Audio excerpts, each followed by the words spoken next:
Chen is the co-founder and principal at Equilibrium Capital Group and our in-house sort of expert on this particular topic. He runs an investment firm specializing in green energy companies and projects, joining us live from Portland, Oregon.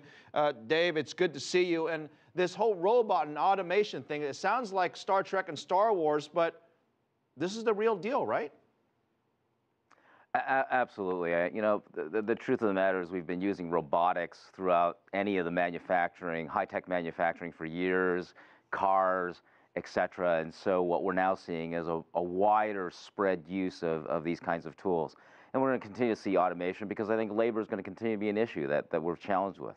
Labor is an issue because, I guess specifically here, labor is expensive, and that makes the cost of building the solar panels expensive, or the cost of installing the solar technology expensive?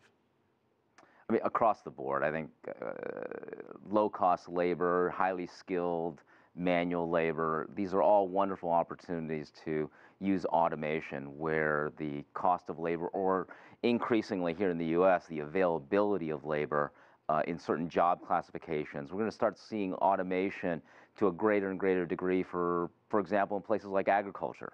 So we're going to continue to see this level of, and it might not be the robotics that you see, with R2-D2 and all that, but it will be in mechanization, intelligent machines, all those kinds of things that will slowly go any place where labor as becomes now a gating factor to growth and to productivity.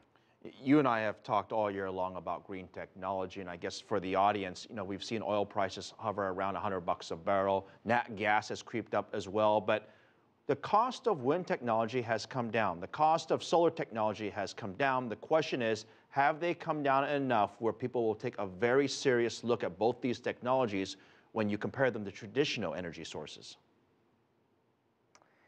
You always have to answer that question in light of the cost of power generation and the alternatives of power generation, and it's always going to be viewed region by region. For example, power in Southern California versus power in New York City versus, of all places, power in Hawaii. That's extraordinarily expensive.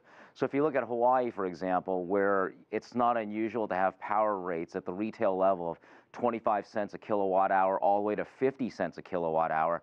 Well, if wind and solar are now at the 5, 6, 7 cents a kilowatt hour, you can see there, even in an unsubsidized way, you've got a crossover point that's already taken place. So be careful of that crossover issue. It's always in the context of what you're replacing it with or what you're competing with in the current region.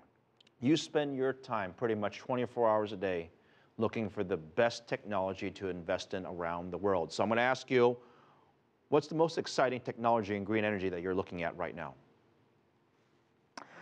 Just one twist on that. We spend our time thinking about natural resources, and we think about technology always within the context of how it allows us to be more productive and be more sustainable within the context of natural resources, whether that's food, water, energy. So we're not really technology investors, we're always technology appliers. And so I see technology from a cost and performance standpoint starting to, again, make material differences in things like drones and sensor networks that help us make better decisions about how we harvest and are productive with our natural resources, again, whether it's in agriculture, water, or energy production. We think that over the course of the next few years, one of the most exciting areas, and frankly, it's going to be stimulated by, I think, crisis, and that is water. And we're going to continue to see tremendous developments in water management, water reuse, water recycling, and these are all nascent fields where demand is going to drive us to be innovative. Right. Very quickly, regarding this water technology that you're looking at, how does one, if they're interested in this particular technology, what does one do? How does one begin to invest in water?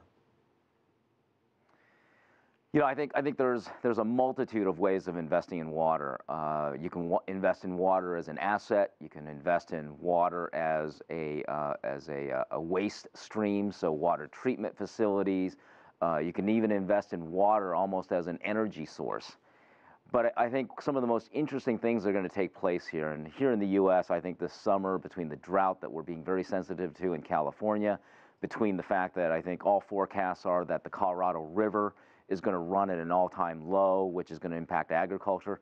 All these things are going to create this stress situation, which are going to make us incredibly sensitive. And again, 70% of water is used in agriculture. I think we're going to watch a tremendous innovative drive in the use of water and the management of water in agriculture. And that's going to go right to things like sensor networks. It's going to boxes that will sit out in the middle of fields that will measure the evaporative capacity of a field or the micro temperatures that are taking place so that you can make a better judgment about how to use the scarce water that you're going to be allocated the most effective way to actually increase or to maximize the output. David Chen, Equilibrium Capital, fascinating stuff. Have a great weekend, and thank